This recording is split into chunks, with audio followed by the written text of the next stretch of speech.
కాపాడుకుని దేవుని నామాన్ని మనం పరిశుద్ధమైన చివరి కాపాడుకున్నట్లయితే దేవుని ఆదర్శంలోకి ప్రవేశిస్తుంది.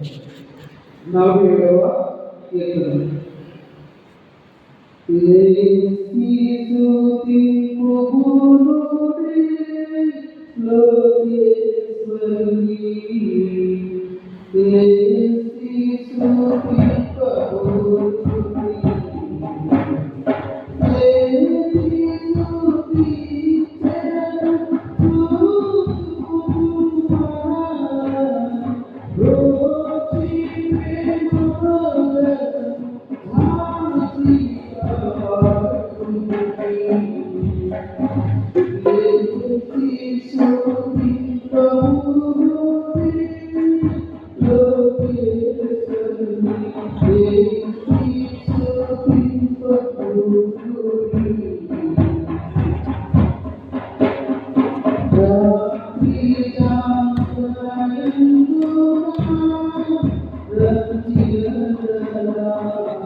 పరిశుద్ధాత్మను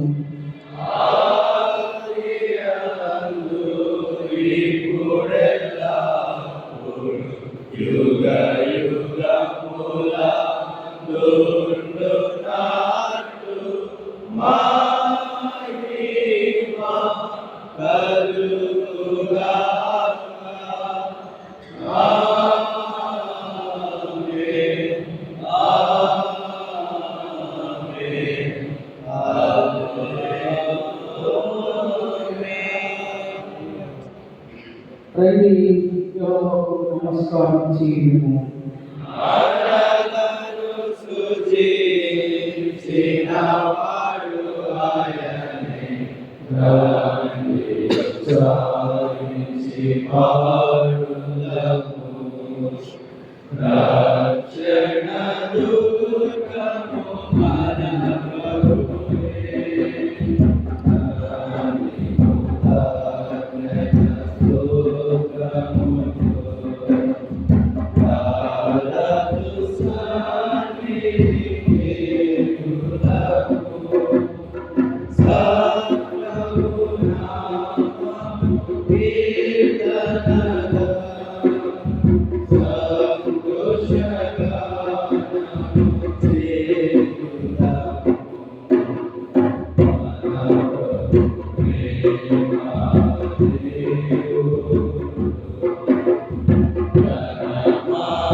రండి యెహోవాకు నమస్కారం చేయుము.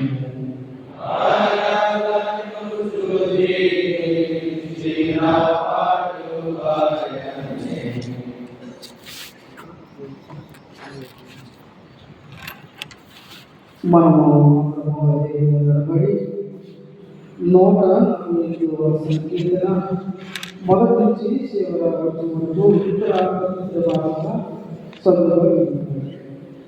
యెహోవాను స్తుతించుడి, ఆకాశవాసులారా యెహోవాను స్తుతించుడి, ఉన్నత స్థలముల నివాసులారా ఆయనను స్తుతించుడి.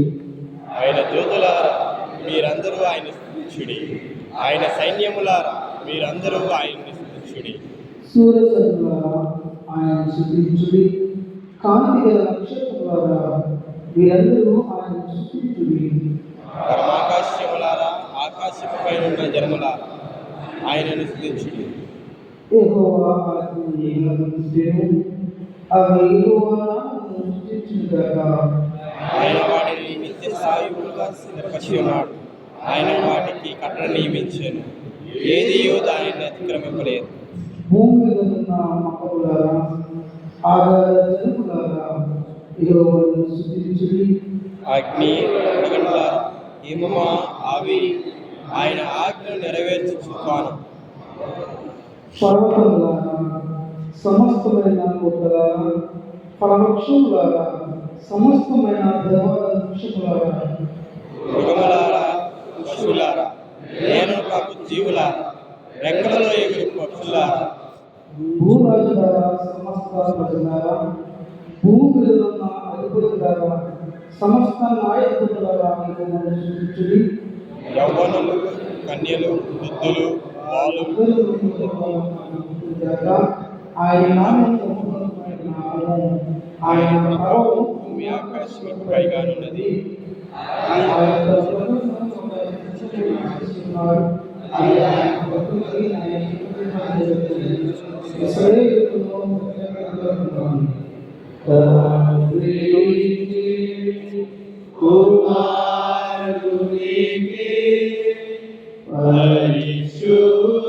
పరిశుద్ధాత్మకు ఆదినాదు ఎప్పుడు ఎల్లప్పుడు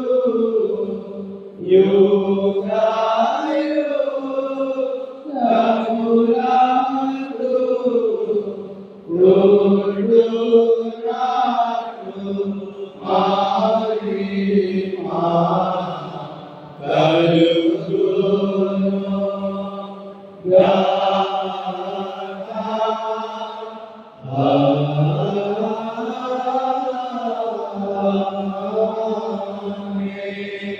దైవ సన్మతి కూర్చునండి. నేటి ఉదయకాల ఆరంభంలో ఏర్పాటు చేయబడిన దైవ పరిశుద్ధమైన భాగములు ఏర్పాటు చేయబడవలసి చదువుతాను.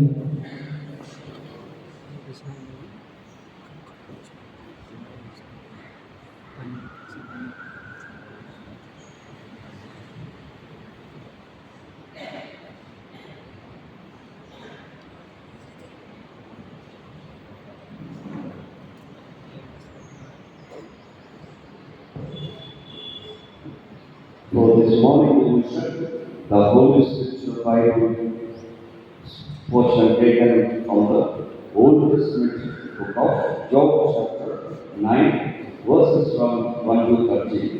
The book of Job, chapter 9, begin to read verse 1. Then Job answered, "Indeed, I know that this is so, but how can a mortal be just before God? If one wishes to contend with him, one would not answer him once in a contract. He is wise in heart and mighty in strength. Who has resisted him and succeeded?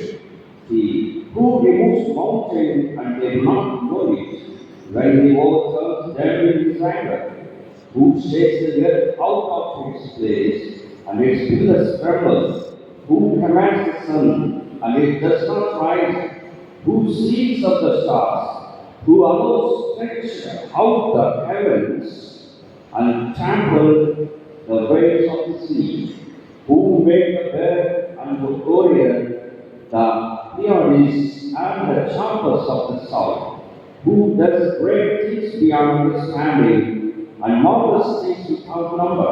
Look, he passes by me, and I do not see him. He removes harm, but I don't pursue him. He snatches away. Who can stop him? Who will say to him, "What are you doing?" God will not turn back his anger. The helpers of Rahab bow beneath him. Here is the Bible scripture reading. Amen.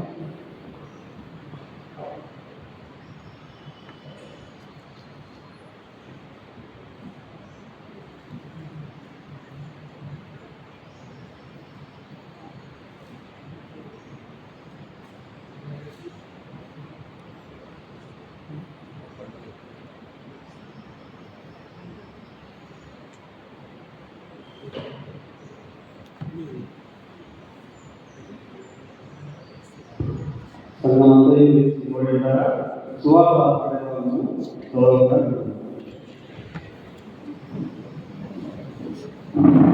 ఈ దినముపై ఏర్పరచబడిన సువార్త పాడేవాళ్ళుగా పరిశుద్ధుడైన mark రాసిన సువార్త 4వ అధ్యాయం 10వ వచనం నుంచి ప్రారంభం. పరిశుద్ధుడైన మార్కు రాసిన సువార్త 4వ అధ్యాయం 10వ వచనం నుంచి ప్రారంభం. ఆయన ఒంటరిగా ఉన్నప్పుడు 12 మంది శిష్యులతో కూడా ఆయన చుట్టూ ఉండిన వారు ఆ ఉపమానం గురించి ఆయన అడిగి, అందుకు ఆయన, దేవుడి రాజ్యం మర్మము తెలుసుకునగా మీకు అనుగ్రహింపబడి ఉన్నది. కానీ వెలుపడి వారు ఒకవేళ దేవుడి వైపు తిరిగి పాప క్షమాపణ పొందుదని వారు చూచుటకైతే చూచి కనుగొనడం, వినుటకైతే విను గ్రహింపకై వినుటను అన్ని ఉపమానరీతిగా వారికి బోధించబడుతున్నామని వారితో చెప్పారు. మరియు ఈ ఉపమానం మీకు తెలియదా? అలాగైతే ఉపమానం బట్టి మీకు ఎలాగో తెలియనని. విత్తువాడు వాక్యం ఇచ్చున్నాడు. త్రోవ ప్రక్క వారు ఎవరనగా వాక్యం వారిలో విత్తబడదు. కానీ వారు వినిన వెంటనే సాతాను వచ్చి వారిలో విత్తబడిన వాక్యం తీసుకొని పోవు. అటువల్లే రాతి నేలలో విత్తబడిన వారు ఎవరనగా వాక్యం విని సంతోషంగా అంగీకరించేవారు.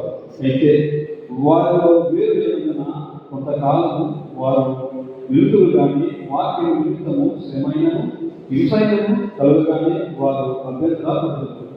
ఇతరులు కుటుంబంలో విత్తబడిన వారు వీరు వాక్యం విలుతులు కానీ ఐహిక విచారాలు, ధన మోసమును మరి ఇతరమైన అపేక్షలు లోపల వచ్చి వాక్యము అంచెవేయట వలన అది నిష్ఫలమవును.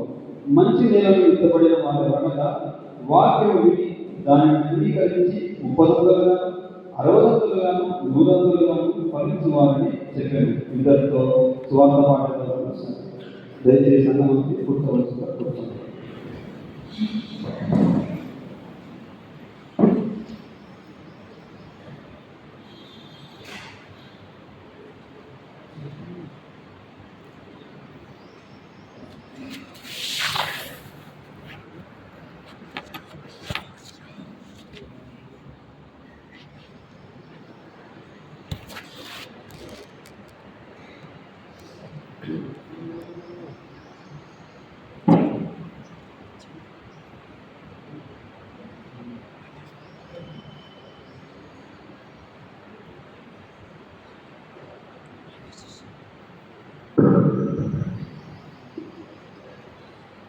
పరిశుద్ధుడైన మార్కు రాసిన సువార్త 4వ అధ్యాయం 12వ వచనం కూడా గమనించండి. వెలుపడి వారు ఒకవేళ దేవుని వైపు తిరిగి పాపక్షమాపణ పొందుతుంది వారు చూపుటకైతే చూచియు కొందరు వినుటకైతే వినియు గ్రహింపకై ముందుటను అన్ని మానవుడిగా వారికి బోధింపబడుతున్నామని వారితో చెప్పును ప్రార్థించుకున్నాను. మా ఆశ్రయపుత్రమా, నా విమోచకుడా, నా నోటి మాటలు మా ధ్యానాలు మీ దృష్టికి అధికారంగా చేసుకోమని నన్ను బలపరచమని సమస్తం చేయలేను. అట్టి కృపలో అట్టి ప్రేమలో నన్ను బలపరచమని ఇది నా వాక్యాన్ని దుష్టుడు దొరికించుకోకుండా వేరే చెవులు తెచ్చే మనసులు మా కళ్ళని మా ప్రభువు నిరక్షకుడైన యేసుక్రీస్తు నామములో మిగిలిన ప్రార్థించి వేడుకుంటాం తండ్రి. ఆమేన్. ముందుగా ప్రియకాదేవికి నా ప్రత్యేకమైన వందనాలు. అలాగే ఆంధ్ర కళాశాల ఫ్యాకల్టీ మంత్రికి కూడా ప్రత్యేకమైన వందనాలు. మరి గడిచిన ఈ శిక్షణలో మరి దేవుడు మరి గడిచిన 6 రోజులు కూడా మాతో ఉండి మమ్మల్ని ఎంతగానో ముందుకు నడిపించిన ప్రియతకు మరొకసారి మరొకసారి నా నిండు కృతజ్ఞతాస్తుతులు చెల్లిస్తున్నాను. ఎందుకంటే మేము వెళ్ళిన ప్రయాణంలో అనేక యాత్రికులు ఒకరోజు మార్నింగ్ పైనప్పుడు ఒక ఆమె పడిపోయింది. ఒకసారి అనుకున్నాను, ఆమె పడిపోయింది, అదే మేము వచ్చిన ఈ 54 మందిలో అదే స్థానంలో మా ఊరికి ఇల్లు పెట్టేసి ఒక్కసారి అక్కడనే ప్రార్థన చేశారు. ఏదేమైనప్పటికీ దేవుడి కృప, దేవుడి ప్రణాళిక మా ఉంది కాబట్టి మరలా సురక్షితంగా ఈ విధంగా దేవుని ఆరాధన చేసి దేవుని చిత్తం అనేది మరొక్కసారి దేవుని తెలుసుకున్నాం. అలాగే ఈ శిక్షణ గురించి కారణమైనటువంటి ఆంధ్ర కళాశాల ఫ్యాకల్టీ వారందరూ కూడా నా నిండు వందనాలు తెలియజేస్తున్నాం. మేము అనేకమైనటువంటి జ్ఞానం తెలుసుకున్నాం. ఆనాటి కాలంలో అనేకమైనటువంటి పురాతన కట్టడాలు, రోమన్ క్యాథలిక్ చర్చిలు, అలాగే అనేకమైనటువంటి ప్యాలెస్ చూడడానికి కారణమైనటువంటి మరొకసారి తయారైనప్పటికీ, అలాగే మమ్మల్ని ముందు నడిపినటువంటి రెవరెండ్ గోపాలయ్యకి, దాసయ్యకి కూడా నా ప్రత్యేకమైన ఉన్నారు. మరి సర్వైన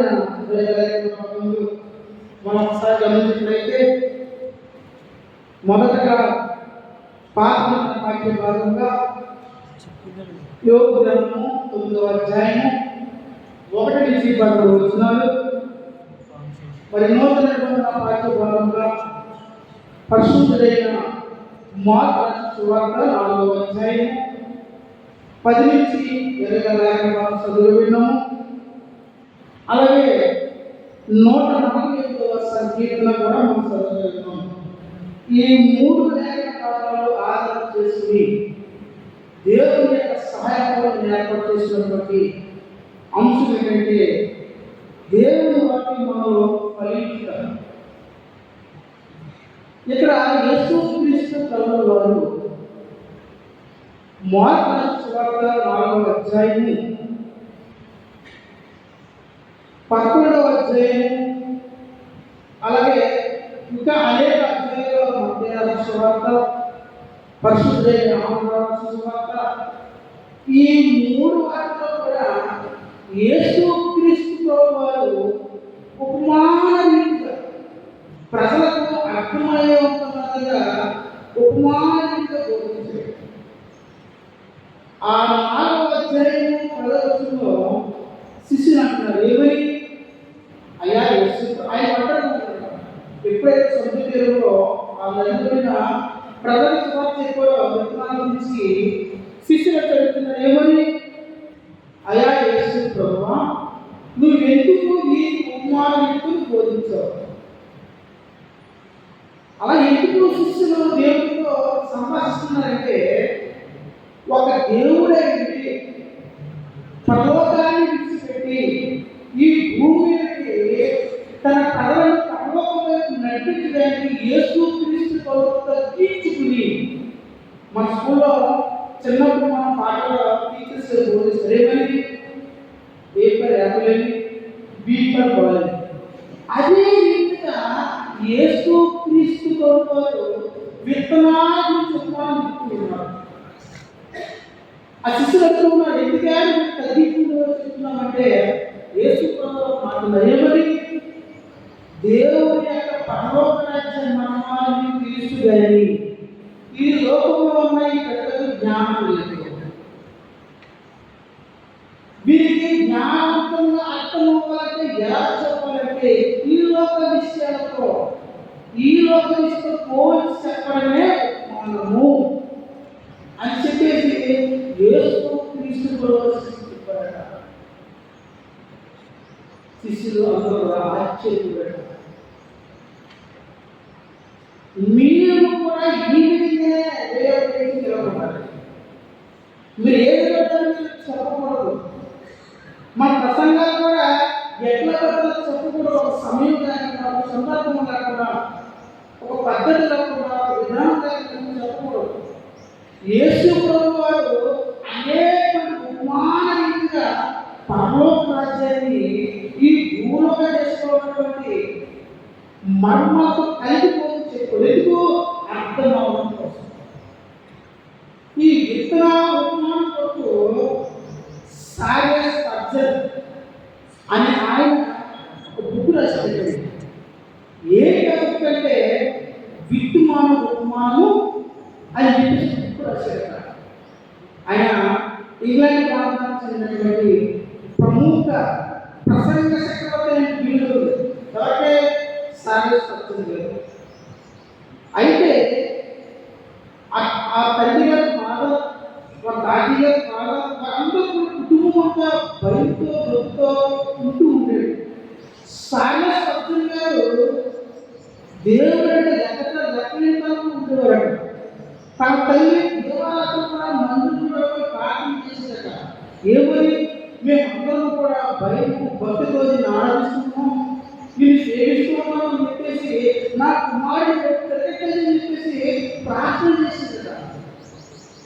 అయితే స్పర్ధన్ గారు ఒకనొక దినం నడుచుకుంటూ వెళ్ళిపోతుంటే ఒక ప్రళయం వచ్చిందట.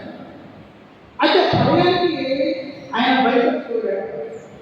భయపడిపోయి ఏం చేయాలి, ఏమైపోవాలని చెప్పేసి భయపడిపోయి మొదటి స్థానంలో వెళ్ళి కూర్చోబెట్టాడ. పాస్టర్ బోధిస్తూ ఉన్నాడట.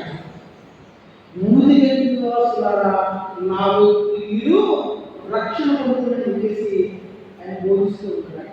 వెంటనే స్పర్ధన్ గారు వెంటనే మోపాలు పోయి దేవుడికి సాగిపడి, అయ్యా నేను ఈ క్షణం నేను నీ ఎంతో రక్షణ పొందుతున్నాను ప్రభా, నీకు ఇష్టమైతే నేను నీ సేవకుని చెప్పేసి దేవుని దగ్గర మోపాలు ప్రార్థన చేసి వెంటనే వాక్యం తీసుకొని వాక్యం చెప్పడానికి బయలుదేరాడు. ఎప్పుడైతే వాక్యం చెప్పడం బయలుదేరాడో అక్కడ ఏం పోయించండి, ముందు నివాసులారా తిరిగి నా వైపు రక్షణ పొందుతుంది. ఆ ఎప్పుడైతే ఓటు చెప్పాడో ఆ ఓటు తన హృదయాన్ని చెప్తున్న తెరకే స్పష్టం జరిగింది. వెంటనే తన తల్లితో మాట్లాడాడు, అందరితో మాట్లాడాడు.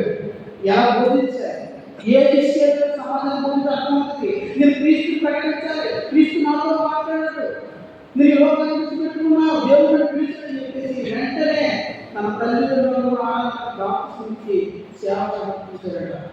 ఎప్పుడైతే సాక్షాత్కారం చిన్న గ్రామానికి పొలం చేసిన తనలో విశ్వాసం చెప్పాడట. తండోపతంగా వచ్చేసేవాడట. ఒక ఆయన విశ్వాసం చెప్తుంటే 3,000 మంది కుర్చీ వేసాడట, కానీ 6,000 మంది వచ్చాడట. ఆయన బోధ చెప్పగానే అనేక మంది తండోపతంగా వచ్చేవాడు. ఎందుకు? దేవుని యొక్క రాజ్యాన్ని ఉన్నట్టుగా విత్తుమానంగా ఏదైతే మనకు సూట్ అవుతుందో ఆ విత్తుమానంగా ఉన్నంత క్రీస్తు ప్రకటన చేసేదట. ఆయన ఉపమానంలో ఎక్కడ కూడా ఎటువంటి ఉదాహరణ ఉంటుంది కదంట. ఆయన బోధిస్తే సాక్షాత్తు దేవుని రాజ్యం ఈ విధంగా చెప్పేసి ఎంచుకున్నాడు.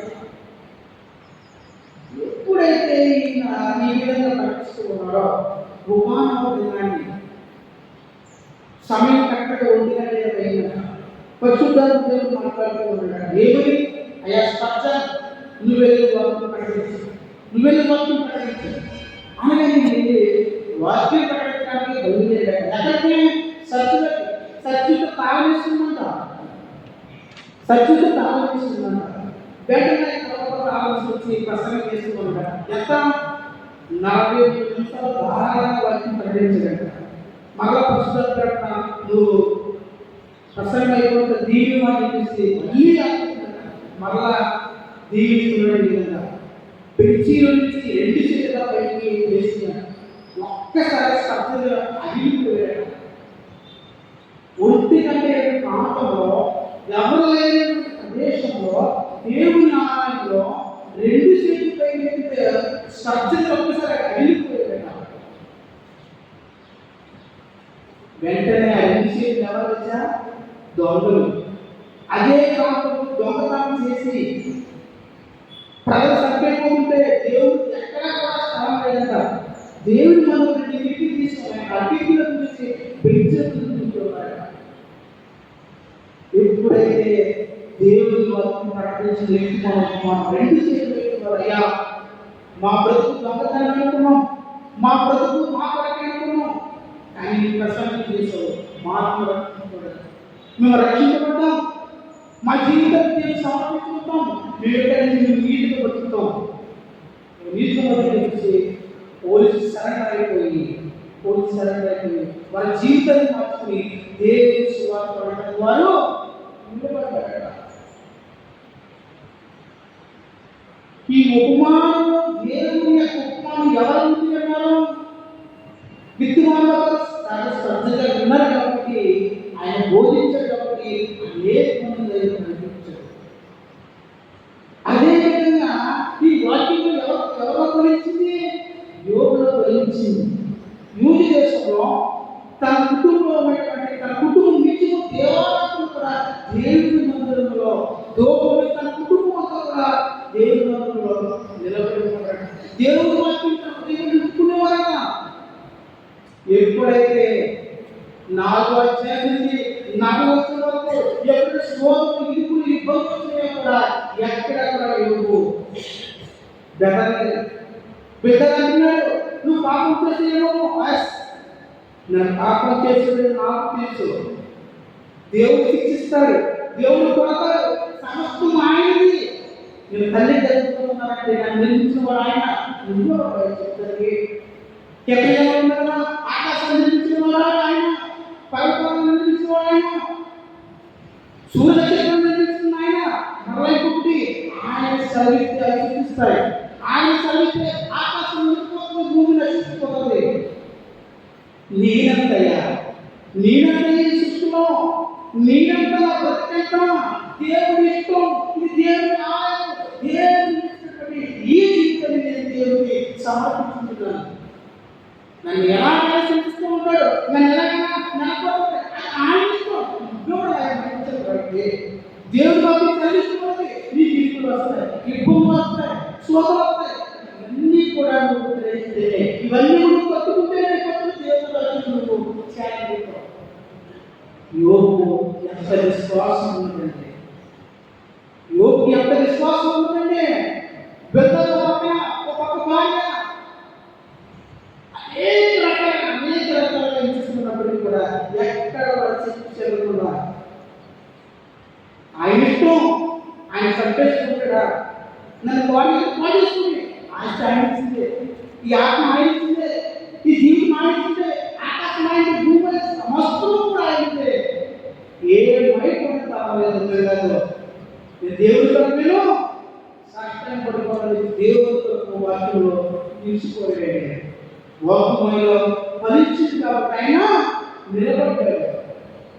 సరస్వతంగా వాక్యంలో హృదయాన్ని పట్టుకున్నారు, పట్టుకున్న గొప్ప ప్రసంగికులు, కొన్ని లక్షల ప్రసంగాలు నేడు అనేక సమాజంలో బోధించబడుతూ ఉన్నాయి. నేడు రోజుల్లో తెలుసుకున్నవాడు కాదు విత్తుమాను. రేపటి దినాన సేవ వెళ్తున్నట్టు నేను కూడా ఎటువంటి విత్తుమాను ఉండబోతున్నావు, ఎటువంటి పద్ధతి జరిగించబోతున్నావు. సేవలో 2 తీర్పులు, సమయంలో 2 తీర్పులు. సర్వసత్యంగా ఎలాగైతే దీన్ని ప్రకటించడో యోగుగా ఏ సమస్తాన్ని నువ్వు నేను కూడా దేవుని వచ్చాను కాబట్టి నిర్భయంగా ధైర్యంగా దేవుని సువార్త జరిగించాలని, సంఘాలు కట్టాలని, నటించుకున్న ఆత్మ నేను కూడా వెలుగు పెట్టుకుని అనేక ఆత్మలు దేవుడికి నడిపించాలని కొద్ది మాటలు దేవుడు దీవించి ఆశించగాక. ఆమేన్. ప్రార్థన చేసుకుంటాం.